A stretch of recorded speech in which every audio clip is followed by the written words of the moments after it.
मौसम बहार के मौके पर कैलाश के जिंदा दिल लोग मौसम बहार के त्यौहार को इंतहाई अकीदत व एहतराम के साथ मनाते हैं। ये त्यौहार हर साल 12 मई से 17 मई तक कैलाश की तीनों वादियों में जोश व जज्बे के साथ मनाया जाता है। ये कैलाश के लोगों के लिए मौसम बहार की आमद पर अपनी खुशी और शुक्रगुजारी के इजहार का एक मौका है। इस त्यौहार के हवाले से हम आज आपको बताएंगे वो हकीकत जो आपको किसी ने नहीं बताई होगी। कैलाश में इस त्यौहार को ज़ूशी कहा जाता है, जिसमें मुख्तलिफ मजहबी रसूमात अदा की जाती हैं। आइए उन रसूमात की तफसील से आपको आगाह करते हैं। किला सरस।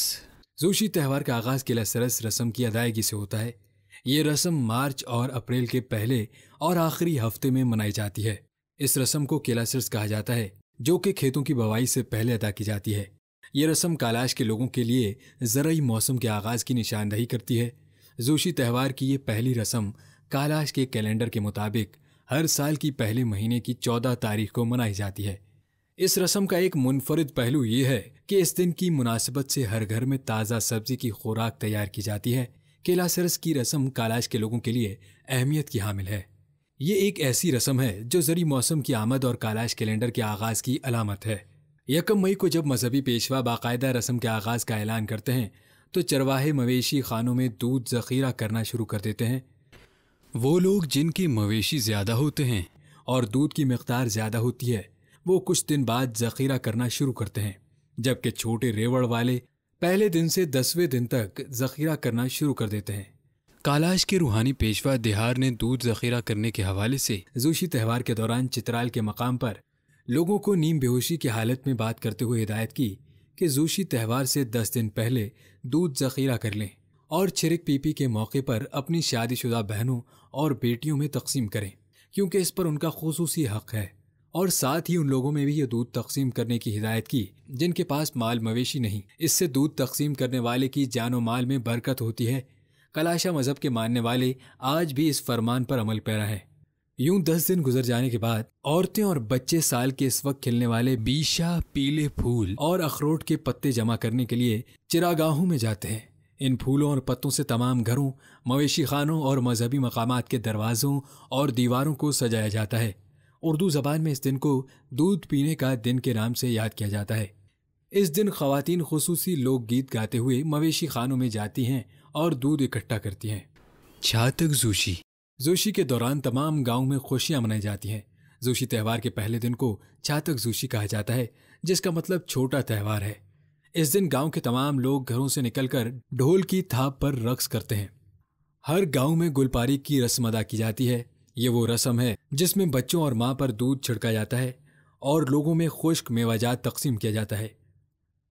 गुलपारी की रस्म जब तक ना हो, इस वक्त तक माँ कैलाश के मुक़द्दस और मजहबी मकामात के अंदर नहीं जा सकती। ये पाबंदी गुलपारी की रस्म पूरी करने के साथ ख़त्म होती है। इस मौके पर माँ और बच्चे की सेहत के लिए खुसूसी दुआ भी की जाती है। जहाँ गुज़िश्ता ज़ूशी के बाद पैदा होने वाले बच्चों को उनके वालिदैन के साथ रस्म की अदायगी के लिए लाया जाता है, वहीं तमाम लोग वादी में एक मरकज़ी मकाम पर जमा होते हैं। बुज़ुर्ग अफराद लोग कहानियाँ दोहराते हैं और लोग गीत गाते हैं। मरकज़ी मकाम पर कलाशा मर्द व ख़वातीन सकाफ़ती रक्स करते हैं। गोना ज़ूशी। गोना ज़ूशी आखिरी त्यौहार है और इसे कैलाश ज़बान में गोना ज़ूशी यानी बड़ा त्यौहार कहा जाता है। इस मौके पर लोग मजहबी मकाम बतरीक में जमा होकर नाशपती के पत्ते हाथों में लहराएंगे और अखरोट की खुसूसी टोकरी हाथ में लिए मजहबी पेशवा इज्तिमाई दुआ करेगा।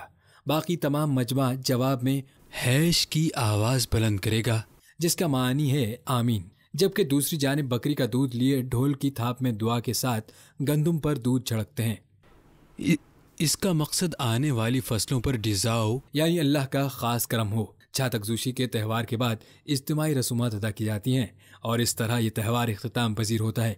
ज़ूशी त्यौहार के आखिरी हिस्से में गुज़िश्ता साल की नेमतों का शुक्रिया अदा करते हैं और दुआएं मांगते हैं। शादी और गलत फहमी।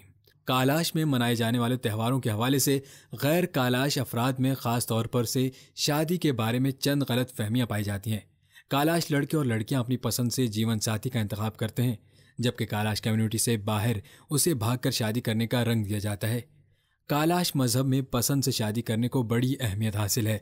اس کی وجہ یہ ہے کہ ابتدا میں کالاش مذہب میں شادی منگنی کے بعد کی جاتی تھی، جس میں لڑکے اور لڑکی کی مرضی شامل نہیں ہوتی تھی، بلکہ والدین اور رشتہ داروں کی مرضی سے شادی کروانے کا رواج عام تھا۔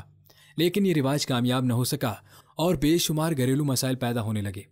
جب سے پسند کی شادی کا رواج عام ہوا ہے، تب سے گھریلو مسائل میں کمی ہوئی ہے۔ اس کی وجہ یہ ہے کہ لڑکی اور لڑکے کا باہمی تعلق مضبوط ہے اور ایک دوسرے کو مکمل جانتے ہیں۔ یاد رہے کہ کالاش مذہب میں شادی کے 3 اقسام ہیں۔ ایک قسم یہ ہے کہ والدین کی مرضی سے پیدائش کے فوری بعد یا کچھ وقت بعد لڑکی اور لڑکے کے درمیان منگنی کر دی جاتی ہے اور بڑا ہونے کے بعد گھر لے آتے ہیں۔ دوسری قسم یہ ہے کہ کالاش مذہب میں لڑکے اور لڑکی کو اختیار دیا گیا ہے کہ وہ جسے پسند کرتے ہیں اس کے ساتھ شادی کر لیں۔ تیسری قسم یہ ہے کہ اگر کسی لڑکے میں کوئی کمی ہے یا لڑکی کے لیے مزید کسی مرد کے ساتھ زندگی گزارنا مشکل ہو جاتی ہے، تب لڑکی کو اختیار حاصل ہے کہ وہ بھی شوہر کی طرح فیصلہ کر سکتی ہے اور وہ اپنی پسند سے کسی اور کے ساتھ شادی کر سکتی ہے۔ شرط یہ ہے کہ جس کے ساتھ شادی کرتی ہے وہ مرد جرمانہ ادا کرے گا۔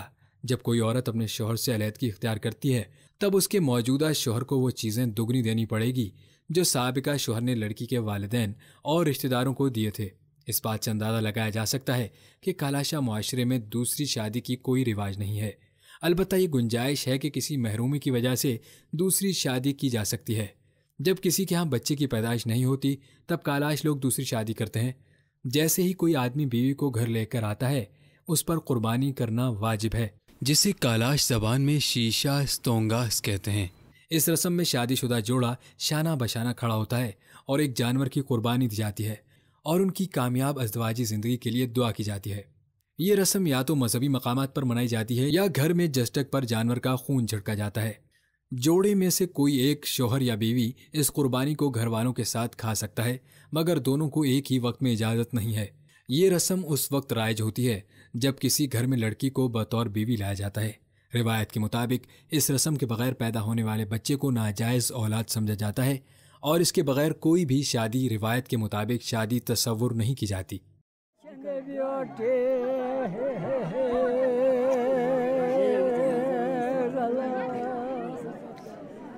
Io ti la masco